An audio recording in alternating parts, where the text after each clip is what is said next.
Hello friends, in this video we are learn about the responsibility accounting, meaning and definition of the responsibility accounting. Responsibility accounting हम इसलिए बनाते हैं और analysis करते हैं कि कॉस्ट को कैसे कंट्रोल कर सकें और कैसे प्रॉफिट को ज़्यादा से ज़्यादा बढ़ा सकें। ये कॉमर्शियलाइजेशन जो ऑर्गेनाइजेशन होती है वो कॉस्टिंग के लिए कम करने के लिए स्टैंडर्ड्स फॉर्म की रहती है और उनके पास बजट कंट्रोल करने के लिए ऐसे टूल्स भी होते हैं जिसका यूज़ करके वो लोग बजट बनाते हैं और कॉस्ट को कंट्रोल करते हैं। और इनका जो फोकस रहता है कि मतलब कैसे कंट्रोल को कम से कम कॉस्ट में अपने बिजनेस को रन कर सकें। तो उसके लिए हम ये रिस्पॉन्सिबिलिटी अकाउंटिंग में भी defined as a part of the management information system. ये MIS के जैसा ही काम करता है same, which envisages compilation of the data relating to the revenue, cost and profit in respect of the individual management personnel। इसमें मतलब एक रिपोर्ट बनाते हैं कि रेवेन्यू, कॉस्ट एंड प्रॉफिट कितना हो रहा है एक काम को कंप्लीट करने में, एक प्रोजेक्ट को कंप्लीट करने में। और उसके बाद से वो एक पर्सन होता है, वो रिस्पॉन्सिबल होता है ये रिपोर्ट को बना के और जो टॉप लेवल के मैनेजमेंट है उनको वो दे देता है ताकि वो जो भी नेसेसरी एक्शंस है, डिसीज़न है वो ले सके और परफॉर्मेंस का इवैल्यूएशन कर सके और उसके बेस पे वो राइट डिसीजन ले सकें। डेफिनेशन देख लेते हैं। तो रिस्पॉन्सिबिलिटी अकाउंटिंग की डेफिनेशंस क्या हैं। तो according to the Anthony and Reece, responsibility accounting is the type of the management accounting that collects and reports both planned and actual accounting information in terms of the responsibility center। ये एक type का management accounting होता है जिसमें data को collect करते हैं और रिपोर्ट बनाते हैं, एनालिसिस भी करते हैं जो प्लान्ड रहता है और एक्चुअल अकाउंटिंग इन्फॉर्मेशन रहता है। उन दोनों के बीच का डिफरेंसेस फाइंड आउट करते हैं कि क्या प्लान किया था और एक्चुअली में कितना कैसा परफॉर्म हुआ है, उसके बीच की क्या डिफरेंस आई है, क्या अच्छे से परफॉर्मेंस हुआ है या नहीं, कितना अच्छे से हुआ है, वो एनालिसिस करते हैं रिस्पॉन्सिबिलिटी अकाउंटिंग के थ्रू।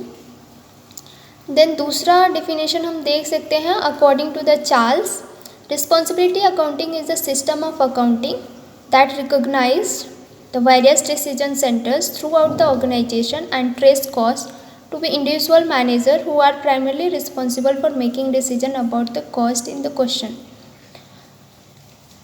रिस्पॉन्सिबिलिटी अकाउंटिंग एक सिस्टम है अकाउंटिंग का ही और उससे हम अलग अलग डिसीज़न लेने के लिए यूज किया जाता है।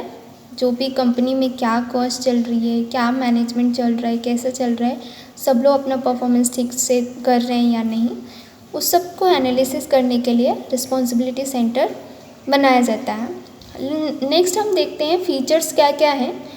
फर्स्ट देख लेते हैं पॉइंट्स कि फर्स्ट पॉइंट है इनपुट एंड आउटपुट और कॉस्ट एंड रेवेन्यू। इसमें हम ये डिसाइड करते हैं कि कितना अपना कॉस्ट लग रहा है और कितना हम रेवेन्यू जनरेट कर पाते हैं अपने गुड्स एंड सर्विसेज के थ्रू। तो ये हम करते हैं रिस्पॉन्सिबिलिटी अकाउंटिंग के बेस पे। देन नेक्स्ट होता है प्लान्ड एंड एक्चुअल इन्फॉर्मेशंस। मतलब रिस्पॉन्सिबिलिटी अकाउंटिंग में हम यूज करते हैं बजट का, बजट बनाते हैं और बजट के अकॉर्डिंग हम अपना काम कंप्लीट करते हैं। उसके बाद हम चेक करते हैं कि हमने प्लानिंग कितने का किया था और एक्चुअल में कैसा परफॉर्म हुआ है, कितने का हुआ है, वो हम बजट चेक करते हैं। नेक्स्ट है आइडेंटिफिकेशन ऑफ रिस्पॉन्सिबिलिटी सेंटर। इसमें रिस्पॉन्सिबिलिटी सेंटर का आइडेंटिफिकेशन होता है क्योंकि जो लार्ज टाइप ऑफ ऑर्गेनाइजेशन होती है, जो बड़े बड़े ऑर्गेनाइजेशन होती हैं, उसमें सेंट्रलाइजेशन नहीं होता है। क्योंकि सेंट्रलाइजेशन ऑफ अथॉरिटी में क्या होता है कि जो मेन ओनर रहता है, एक ही पर्सन सारे डिसीजन लेते हैं और डिसेंट्रलाइजेशन जो होता है उसमें सभी और डिपार्टमेंट को उनको अथॉरिटी दिया रहता है, वो अपने काम को करने के लिए कोई भी डिसीज़न ले सकते हैं उस काम को कंप्लीट करने के लिए।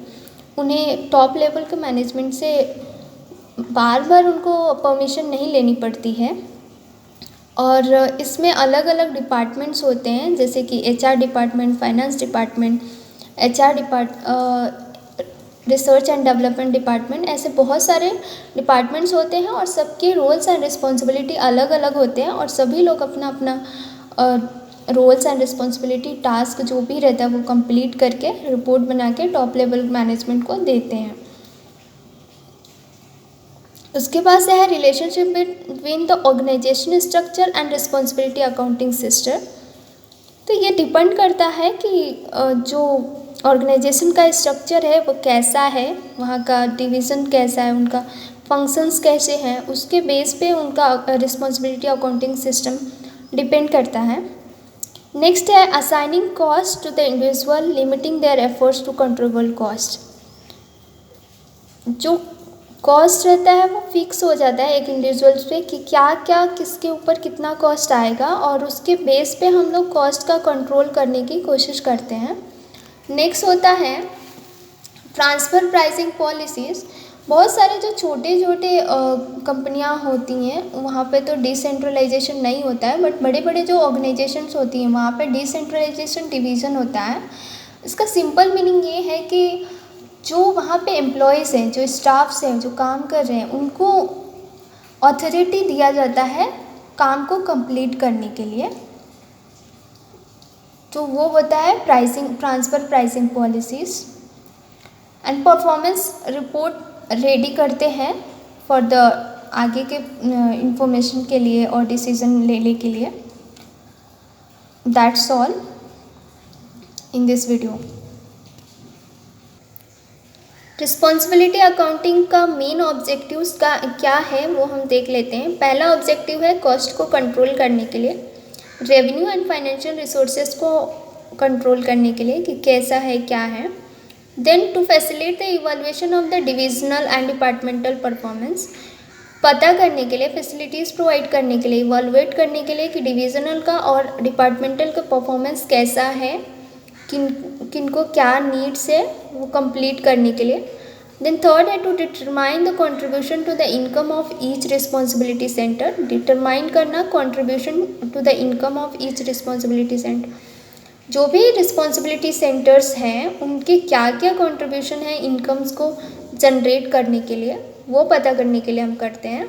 Then to motivate supervisor to attain the objective, supervisors जो भी हैं उनको मोटिवेट करने के लिए कि वो अपने ऑब्जेक्टिव्स को अचीव करें। Then assume management of goals congruence in the organisation.